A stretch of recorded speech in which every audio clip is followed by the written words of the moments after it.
1부는요, 말씀드린 것처럼 김상훈 KB증권 자산배분 전략부 이사님 모셨습니다. 어서 오세요. 네, 어서 오십시오. 안녕하십니까. 네. 반갑습니다. 반갑습니다. 네. 네.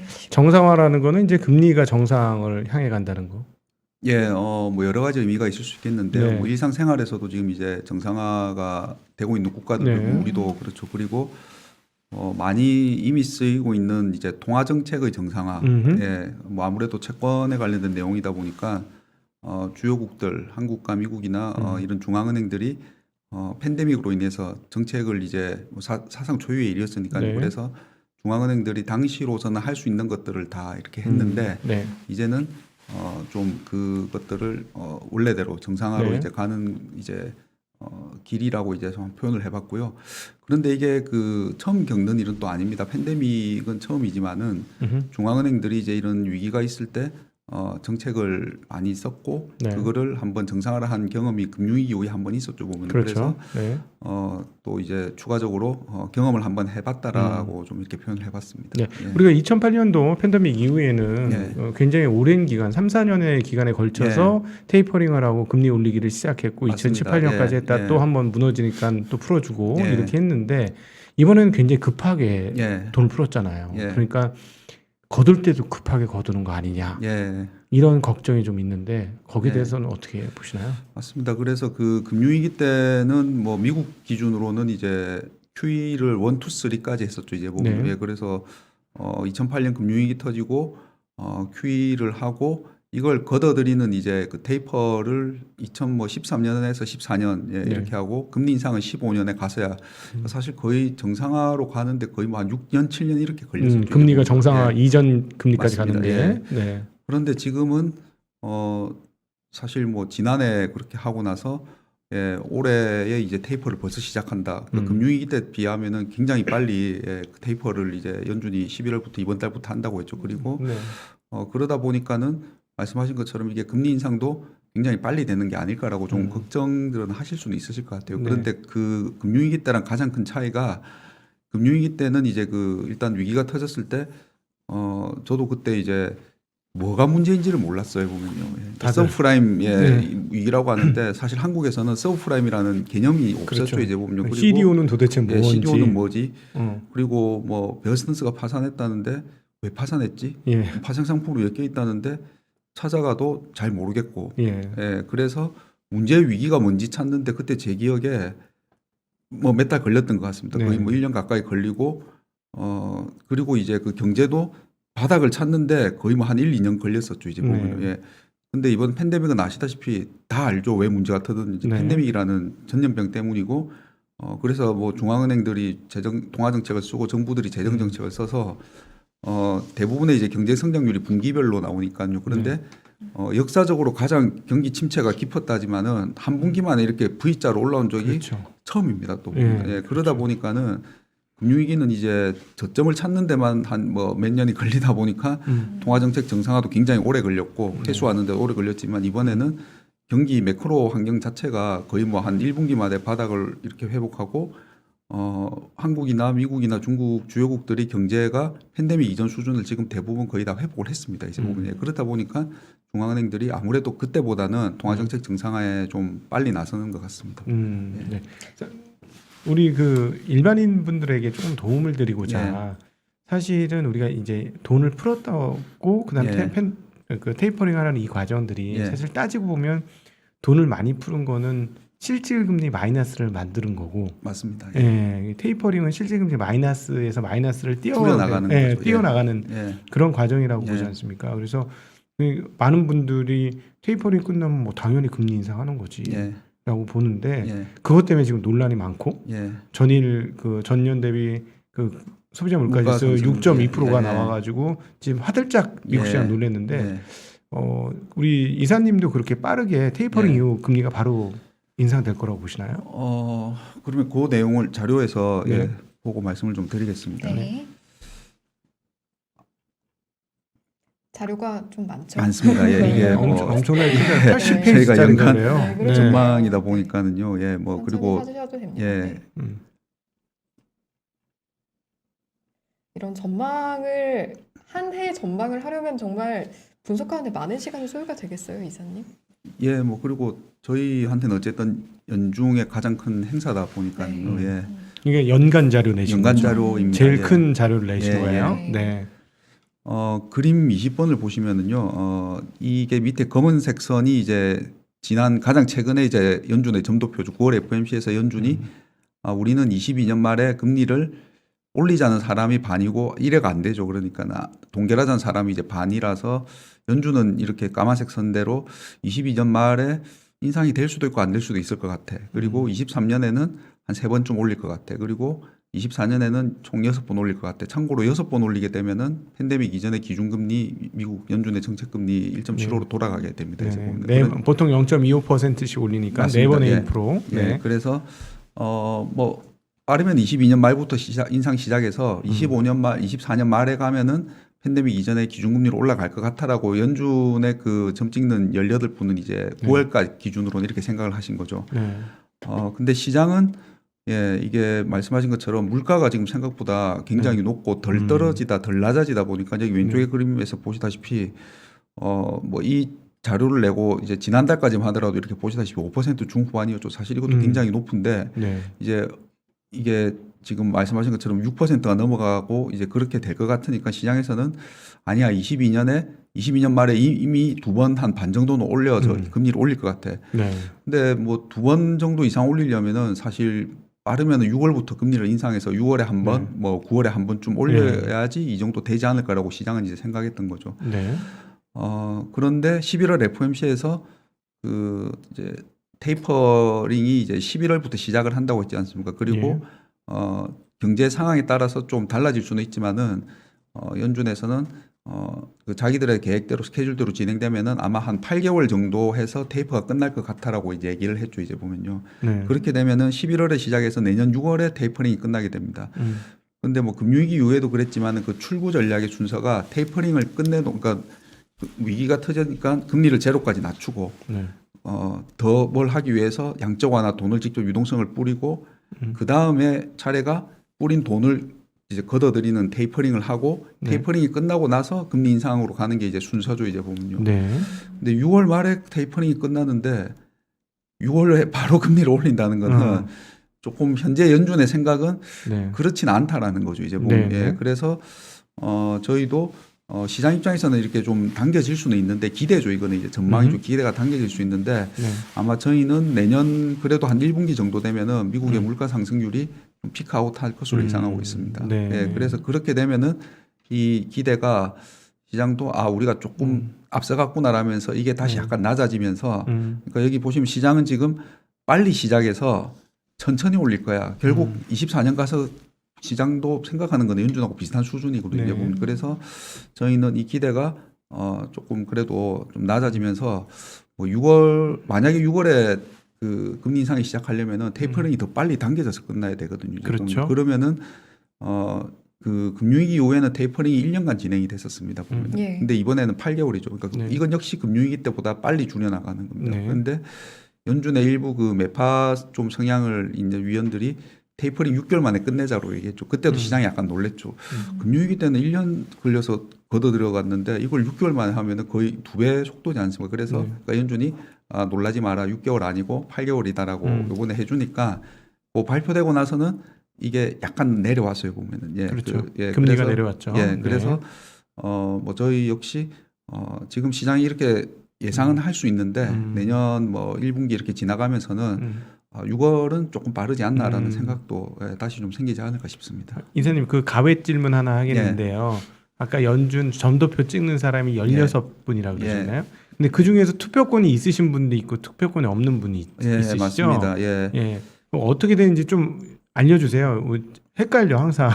도대체 몇 명이 있고 몇 명이 투표권이 있어서 어떤 게 의미가 있는지 구분이 잘 안 돼서. 많으시죠. 많으신데 그리고 이제 뭐 한두 분씩 이렇게 들어왔다 나갔다 하셔서 근데 연준의 구성은 이렇게 이사회와 그다음에 지역 연방은행 총재들로 구성이 되어 있고요.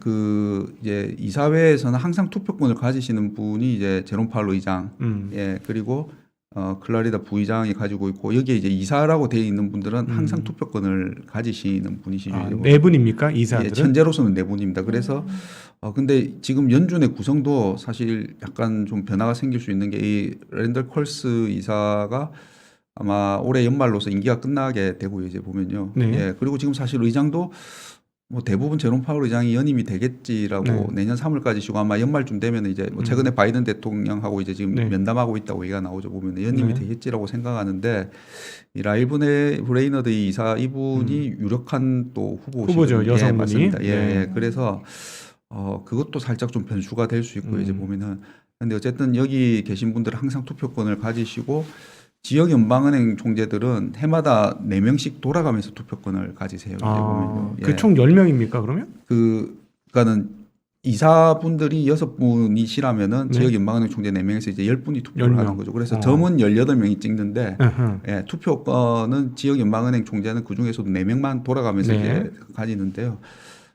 그래서 이제 뭐 미국에는 그 페드 워처라고 이제 네, 이 그렇죠. 계속 보시는 분들이 시카고에서. 뭐, 예, 네. 이분은 뭐 맵하고 이분은 비둘기파고 이렇게 막 그리고 이분들은 또 뭐 연설이나 어디 다니시면서 강연도 많이 하시니까 네. 그때그때마다 이제 체크를 하시죠. 네. 그런데 원래는 내년에 투표권을 가지셨던 분들이 여기 제임스 블러드 이제 총재랑 그다음에 그 에스더 조지 총재 그다음에 로레타 메스더 총재인데 그 한 분이 더 계셨어요. 로젠그렌 보스턴 총재라고 있는데 그분이 그 주식 거래 네, 하시다가 최근에. 그만두셨어요. 이제 보면 네. 예, 그 카플란 총재라고 또 다른 분하고 네. 그래서 내년에 사실 투표권을 가지신 분들이 기본적인 성향은 약간 매파 성향이 더 많으세요. 보면 네. 그래서 그것도 시장에서 약간 걱정을 했거든요. 네.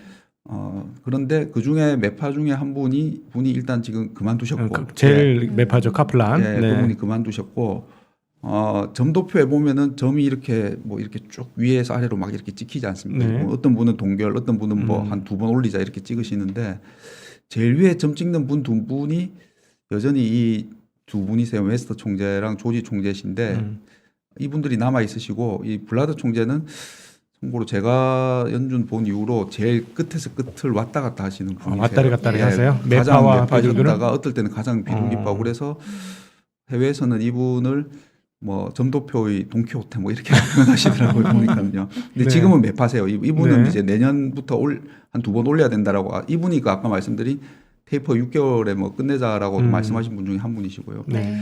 근데 일단은 매파인 분이 한 분 그만두셨고 시장에서 그래도 조금 기대하는 거는 지금 여기 이제 연도로 저희가 구분해 놓은 게 이제 아무래도 좀 이렇게 이제 내년 이렇게 되면 이제 다시 인상에 나서고 하면은 좀 이렇게 그 연준 내에서도 소위 좀 경륜이 더 있으신 그러니까 뭐 이런 표현이 좀 그거 합니다. 뭐 소위 뭐 짬이 있으신데 네. 근데 그중 가장 오래되신 분이 찰스 에반스 예전에 시카고. 에반스 룰이라고 금융위기 이후에 이렇게 그 어떤 조건이 돼야 인상할 수 있다. 할 만큼 이분은 비둘기파로 네. 알려지신 분이죠. 그래서 네.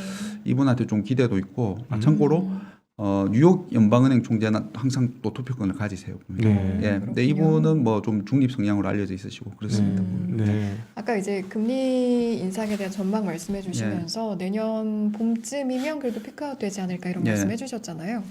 그래도 그 과정에서 변수가 있다면 어떤 게 좀 있을 수 있을까요? 가장 변수는 그러니까 지금 물가가 생각보다 높고 원래는 한 몇 달 전만 하더라도 한 3분기쯤 되면 피크아웃 하겠지 했는데 4분기인가? 지금 네. 또 아니야 내년 1분기 될 것 같아 하는데 가장 바뀌는 게 두 가지가 있죠. 첫 번째는 원자재 가격입니다. 예, 보면 원자재 가격이 특히 유가나 이제 네. 원자재가 다 오르는 건 아니죠. 뭐 네. 어떤 일부 원자재는 떨어지기도 하는데 유가가 지금 안 떨어지고 있는 게 이제 네. 그게 가장 큰 변수고 만약에 여기서 저희 역시 내년 1분기까지 유가는 조금 더 상방이 있다고 보고는 있습니다. 근데 거기서 유가가 저희 예상과 달리 $100 저희는 근처까지는 가더라도 뭐 거기서 그래도 유가도 같이 1분기에 조금 이제 좀 내려오지 않을까라고 보는데 예. 유가가 거기서 이제 안 떨어지고 더 올라가 버리는 거죠. 그러면은 뭐 당연히 전 세계 물가는 다 올라갈 수밖에 없고요. 네. 두 번째는 병목 현상입니다. 이제 보면 네. 예. 네. 그래서 지금 물가를 많이 올라가게 하는 요인이죠. 그런데 병목 현상은 뭐 이것도 의견이 분분한데 그래도 예, 여기 지금 뭐 월스트리트저널이나 이런 데서 이제 서베이를 해보면은 그래도 내년에 이제 1분기에서 2분기 넘어가면은 병목 현상이 해결될 거다라고 보는 의견들이 많으시죠 이제 보면요. 그래서 이제 이렇게 되면은 예 아무래도 물가가 그래도 1분기에는 좀 피크아웃하지 않을까라고 예상하고 있습니다. 이런 분석 자료에서 예. 그렇게 전망하는 근거도 같이 나오나요? 예, 의견들을 내시기도 하고, 그러니까 지금 이제 그 병목 현상이 생기는 뭐 요인별로 해가지고 또 뭐 어떤 분들은 BDI 같은 경우는 이미 약간 조금은 그래도 네, 좀 많이 더 이상 떨어졌죠? 예, 그런 예. 거라든지 그런 걸 바탕으로 하시는 분들도 있고, 뭐 미국 내에서도 연말까지는 그리고 미국이 제일 소비 시즌이잖아요 보면은 그래서 그렇죠. 막 미리 주문해 놓고 뭐 연말에는 또 물류도 막 복잡하고 할 텐데 그래도 또 겨울에 추우면은 또 에너지 소비도 있고 다 맞물려 있는데 연초 되면은 좀 그래도 네. 나아질 거다라고 그렇게 좀 생각들 하시는 것 같습니다. 아까 다시 한번 좀 정리하고 싶어가지고 그러면은 점도표라는 거가 예. 그렇게 신빙성이 없는 게 투표권 없는 분도 점도표를 찍으니까 맞습니다. 예. 점도표에 너무 좌지우지될 필요는 없긴 하네요. 참고는 하되. 예, 맞습니다. 그리고 연준에 그 점 찍는 분들도 이게 3개월마다 이제 공개되죠. 3, 6, 9, 예. 12월 FOMC마다 공개되는데 많이 바뀌세요. 보면은 의견들이 아. 뷰들이 그 사이에 좀 바뀌시고 요번 9월 점도표에서 시장이 제일 관심은 22년이 인상으로 시작하냐 안 하냐인데 애매하게 0.5회로 나왔고 네. 그리고 요번 9월 점도표에서 24년 점이 공개가 됐거든요. 네. 근데 파월 의장은 거기도 기자들이 질문하죠. 뭐 여기 뭐 워낙 비둘기판 왜 봐도 또 칼라들이 뚜렷하시니까 그래서 뭐 어떤 분은 뭐 빨리 테이프하자 하고 어떤 분은 뭐 아니다 이제 아니다라고 하는 분들은 연준에서 고용을 이제 그 연준이 물가랑 고용을 두 가지 목표지 않습니까? 근데 네. 연준이 물가는 우리 지금 이렇게 높아지는 거 알고 있고 계속 일시적이다라고 하죠. 근데 물론 이제 지금 말이 약간 일시적인 것 같다라고 조금씩 네. 한 발 빼고는 있지만은 네. 근데 우리 어쨌든 물가는 그래도 내년에 이렇게 내려올 건데 우리는 고용이 완전히 회복되어야지 금리를 올리겠다. 우리의 목표는 고용이다라고 하고 그 고용을 이제 또 보시는 분들 중에 예를 들면은 연준 내에서도 이런 것까지 보시는 분이 있으세요. 뭐 그냥 실업률 숫자 낮아지는 거 말고 질적으로 좋아져야 된다.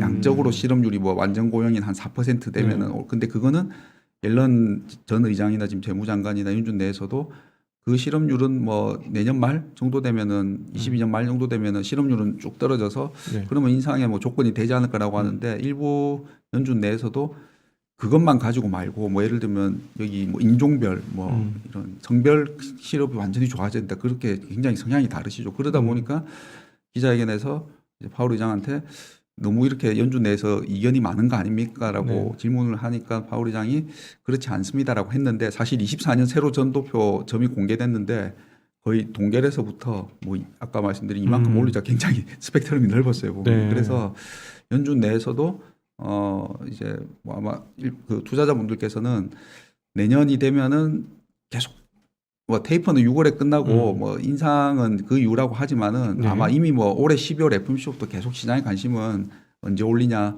그리고 이제 올리는 게 가시화되면은 몇 번 올리냐로 또 속도가 이제 관심이 될 겁니다. 근데 그럴 때마다 누구는 연준에서 이렇게 말하고 누구는 이렇게 말하고 헷갈리실 수 있는데 일단은 그 성향이 다 다르고 좀 스펙트럼이 넓다라는 거를 조금 감안하고 보셔야 될 것 같습니다.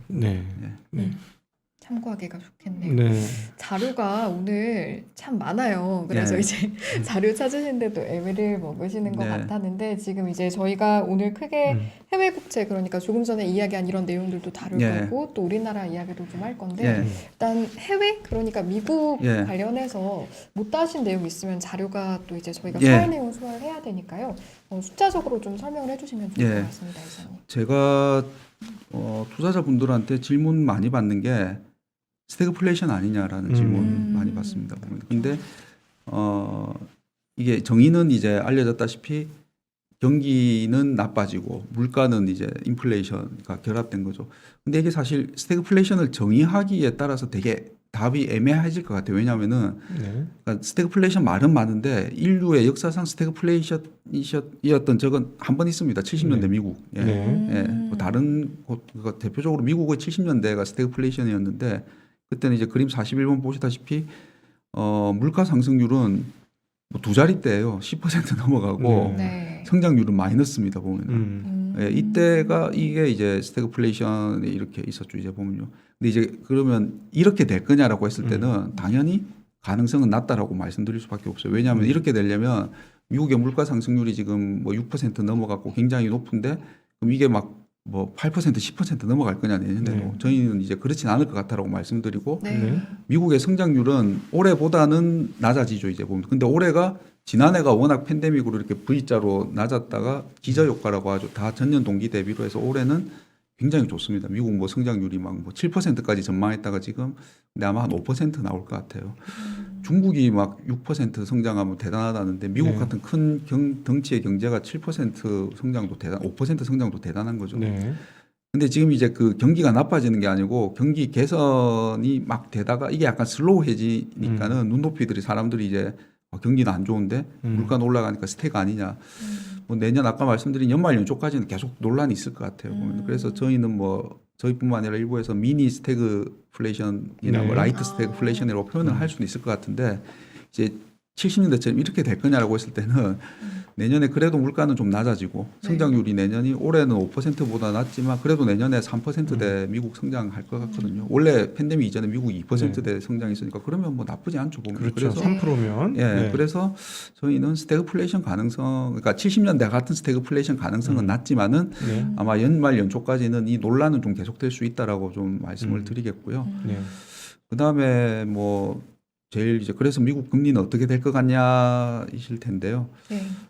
미국 금리는 저희는 일단 경로상으로는 올해랑 좀 비슷한 흐름을 보일 것 같고요. 근데 상단과 하단은 올해보다는 높아질 것 같습니다. 올해 한번 복기를 해보자면은 올해 연초에 저 미국 10년물 금리가 1%가 안 됐었어요 보면요. 네. 그렇죠. 그랬는데 이제 시작하고 나서 막 이렇게 올라갑니다. 근데 이때 올라갔던 가장 큰 이유가 백신이 이제 미국에 보급이 되면서 경제가 정상화될 거다라고 하고 경기가 빨리 생각보다 좋아지고 물가가 생각보다 빨리 올라갈 거다라고 생각이 드니까 사람들이 한 생각이 이러면 테이퍼 빨리 하는 거 아니냐. 네. 예, 그래서 금리가 이렇게 막 급등을 했죠 이제 보면. 그리고 이때 아마 기억해 보시면 그래서 막 금융시장이 휘청휘청하고 네, 뭐 네. 주식시장도 많이 흔들리고 금리가 너무 네. 빨리 올라가니까요. 예. 거기다가 또 이렇게 약간 기름을 부은 게 바이든 행정부가 출범하면서 인프라 투자, 재정 정책 막 쓴다고 재정으로도 또 이제 부양한다고 막 했죠 보면은. 그리고 거기도 이제 지원금 나눠주고. 근데 그러려면 무슨 돈으로 국채 발행해서. 그러니까는 국채에 이제 공급이 늘어나니까 이거는 채권의 가격을 떨어뜨리게 하는 거고 채권과 금리는 반대니까는 가격과 금리는 반대니까 금리가 이렇게 올라갔던 거죠. 올라갔다가 이때도 역시 막 이때 뭐 해외 미국이나 IBS들도 2% 간다는 의견들이 막 있었죠. 미국 10년물이 2% 넘어간다. 예. 그런데 이때 또 가니까는 아까 말씀드린 것처럼 경기에 미국 성장률이 연준에서도 7% 막 성장한다고 예상했다가 네. 병목 현상이나 이런 게 이제 막 생기는 거죠. 그리고 인플레가 이제는 이게 경기의 발목을 잡는구나라고 하면서 경기에 대한 아까 말씀드린 눈높이가 낮아져요. 이제 보면 그러면서 다시 이렇게 내려오고. 그리고 지금 다시 올라와서 여기 지금 뭐 1.5% 수준에 있는데 네. 일단 저희는 내년도 뭐 한 1분기까지는 한 1.8%대까지는 올라갈 것 같고 가장 네. 큰 이유는 아까 말씀드린 이제 인플레이션 때문에 이때까지 계속 논란이 있을 것 같습니다. 네. 다음 달 또 한 달 뒤에 물가가 나오는데 6.2에서 별로 안 낮아질 것 같아요 보면은. 네. 그러면 또 이제 막 스태그냐 아니냐 또 뭐 빨리 인상이 당겨지냐 아니냐 막 그럴 것 같아요. 네. 그리고 뭐 지금 연준뿐만 아니라 주요국들도 다 지금 뭐 통화정책 정상화 뭐 얘기를 하죠. 그러다 보니까는 갔다가 아까 말씀드린 것처럼 조금 너무 성급했구나 하면서 다시 좀 내려왔다가 결국에는 이제는 연준이 올리겠구나 하면서 미국 금리는 이렇게 하반기에는 올라가는 그런 그림을 예상하고 있습니다. 근데 그 장기물 금리를 보면요. 네.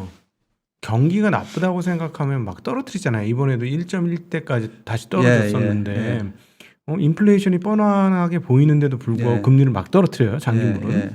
그럼 그 장기물 금리에서 경기가 더 중요하게 작용하는 좀 의문이긴 한데 인플레이션 기대가 더 크게 작용하나?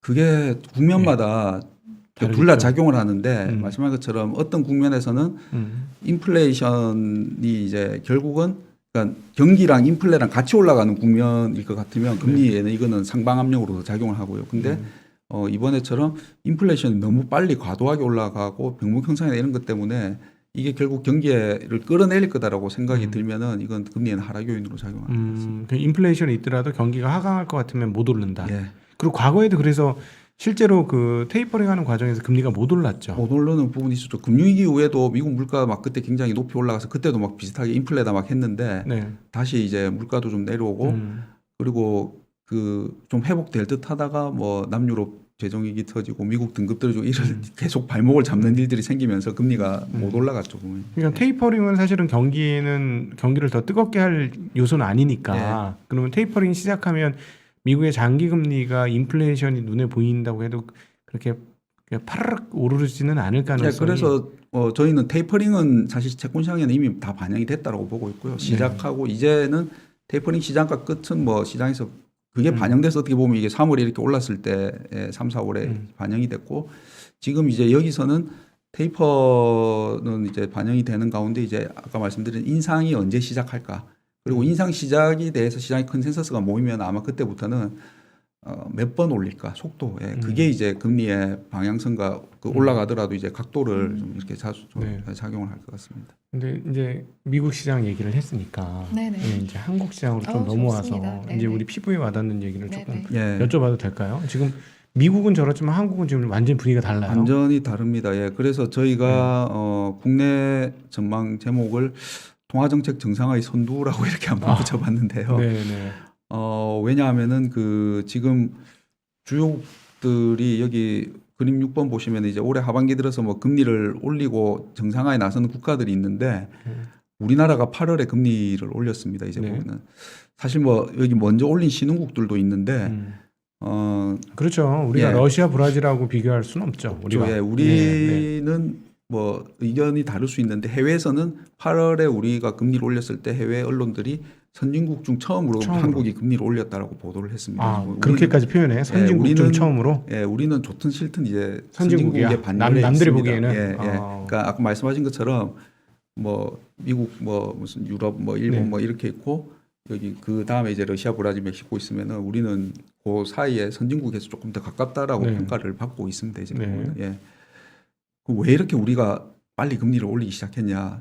사실 6개월 전에 이제 하반기 전망이 6개월 전에 할 때 저희가 그때 올해 한국은행이 금리 인상 금통위에서 소수 의견이 나올 수 있을 것 같다라고 말씀을 드렸는데 그때도 저희가 조금 너무 성급한 거 아니냐라는 의견들이 있으셨어요 보면. 근데 저희도 인상이 아니고 인상하자는 소수 의견이 나올 수 있을 것 같다라고 뭐 5월 6월에 이렇게 말씀드렸는데 바로 뭐 8월에 금리 인상으로 가고 8월에 금리 인상했을 때 대부분의 그때도 전망이 반반이었거든요. 인상 반 동결 반이었다가 8월에 인상하고 나니까 대부분 전망들이 그러면 연내 한 번 정도 더 인상하고 그러면 이제 기준금리가 우리가 0.5까지 내렸으니까 그러면 두 번 올리면 1.0이 되죠. 그러면 제로 기준금리를 탈피해서 그리고 이제 내년은 그때까지만 하더라도 내년에 가봐야지 좀 알 수 있지 않을까라고 생각을 했는데 지금 급격하게 분위기가 뭐 내년 1분기에 또 올리고 내년에도 또 한 두 번 정도 더 올려서 내년에 한 1.5까지 올리는 거 아니냐. 뭐 지금 그렇게 지금 컨센서스가 형성이 되고 있는 상황입니다. 결국 부동산 또는 가계부채 이런 것 때문인가요? 일단 국내 경제를 뭐 간략하게 말씀드리면은요. 국내 성장률 이제 흐름과 저희가 예상하는 경로인데요. 역시 뭐 지난 2분기 대비 2분기가 기저효과로 가장 이렇게 다 크게 봤는데 국내 성장률이 그래서 올해는 한 4% 정도는 나올 것 같고요. 내년에는 뭐 저희는 한 2.9% 정도 예상하고 있습니다. 그런데 이 역시 팬데믹 이전의 수준보다는 높은 수준이죠. 그래서 성장 괜찮고 내년에는 뭐 이렇게 뭐 수출 뭐 지출 항목이라 좀 이제는 내수가 개선되고 뭐 건설이나 이런 것 같으면서 골고루 좀 성장하는 한 해가 될 것 같아요. 수출은 조금 둔화되긴 할 것 같은데 보면 그래서 성장은 나쁘지 않고 내년에도 근데 물가 같은 경우는 보시다시피 우리나라도 지금 뭐 굉장히 3% 이렇게 나오고 있죠. 그리고 미국하고 비슷하게 내년 1분기까지 덜 떨어질 것 같아요. 보면 그러다 보니까 2년 연속 물가가 한국은행 목표 2%를 넘는 적이 이제 이번에 2012년 이후 처음입니다. 그러다 보니까 물가 역시 금리를 올리는 배경이 될 것 같고요. 보면은. 그래서 한국은행의 목표가 두 가지입니다. 연준은 아까 말씀드린 것처럼 고용하고 물가 두 가지죠. 근데 한국은행의 목표는 물가 안정과 금융 안정입니다. 물가 안정은 이제 방금 말씀드린 경기 같은 부분인데 경기는 사실 금리를 올리는 데 있어서 크게 문제가 되는 상황은 아닌 것 같고. 그다음에 이제 금융 안정인데요. 금융 안정이라는 게 사실 뭐 조금 복잡한 여러 가지 다양한 개념일 수 있는데 지금 가장 이슈는 말씀하신 것처럼 가계부채입니다. 이제 그래서 저희가 아까 말씀드린 하반기 전망에서 가계부채가 우리가 조금 증가가 빠르고 수준이 높아서 이제 조금 이걸 조절하자는 얘기가 나오지 않을까 정도였는데 지금 그걸 넘어서서 이미 계속 지금 인상을 이제 하고 또 계속 할 수 있다라는 거죠. 그림 7번 보시면 우리나라의 그 GDP 대비 가계부채가 1등이네요. 예, 100%를 넘어서 그러니까 이건 쉽게 말씀드리면 경제 총 생산이 GDP지 않습니까? 그만큼 가계 부채가 이제 100%니까 그 수준을 1년에 돈 버는 만큼 빚을 갖고 있다. 일반 가정집들이. 그래서 보통 IMF나 OECD나 뭐 BIS 국제결제 이런 데들이 크게 경제 주체 세 가지 정부 부채, 가계 부채, 기업 부채를 보죠. 정부 부채는 우리나라는 아직 빠르게 늘고는 있는데 그래도 한 50% 되고 기업 부채가 100% 넘어갔어요. 보면 이게 금융위기 때 수준입니다. 근데 가계 부채는 예전에는 여기 보시다시피 뭐 80, 90 이러다가 지금 100%를 넘어갔어요. 그러니까 민간인 가계와 기업의 빚이 우리 GDP에 합치면은 200% 2배가 넘습니다. 보면. 그 정도면 위험한 겁니까? 그 이게 뭐 평가하기 나름인데 이제 그래서 당국이 이제는 예전에는 금리를 올리면은 이자 부담이 이제 어쨌든 있는 계층들 취약 계층들이 어려울 수 있으니까는 그 생각을 하다가 이제는 말씀하신 것처럼 이걸 이대로 뒀다가는 나중에 더 큰 문제가 생기겠다. 그래서 이제 이걸 좀 조절을 하자라고 이제 지금 하는 거고요.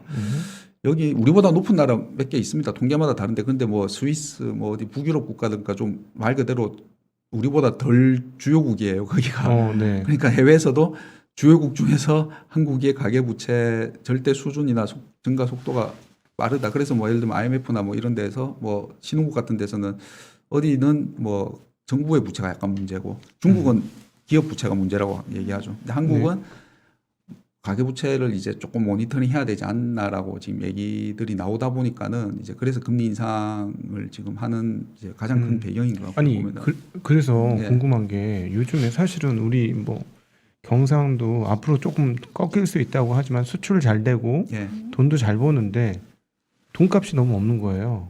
물론 달러가 강하긴 하지만 근데 거의 1,200원 엊그저께 뭐 오리가 나서 1,200원도 가긴 했지만 그럼 저게 가계부채가 환율에도 영향을 미칠 수도 있는 건가요? 뭐 그 환율에는 뭐 근데 아무래도 다른 말씀하신 뭐 경상수지나 뭐 이런 수출이나 이런 쪽이 그리고 다른 돈과의 상대 가치니까 있을 수 있는데 이게 이제 예를 들면은 부채가 너무 많으면은 나중에 이게 그 소비 여력을 줄여서 결국은 성장을 깎아먹을 수 있고 안 그래도 우리나라가 고령화 속도가 빨라서 잠재 성장률이 낮아지는데 지금 한국은행이 2.5 정도에서 팬데믹 이후에 2% 수준으로 떨어졌다고 하거든요. 근데 이게 이제 나중에 결국 미래의 성장 동력을 갉아먹을 수 있다고는 좀 그런 의견들이 있습니다. 우리 이승현 앵커님도 혹시 빚이 많으세요?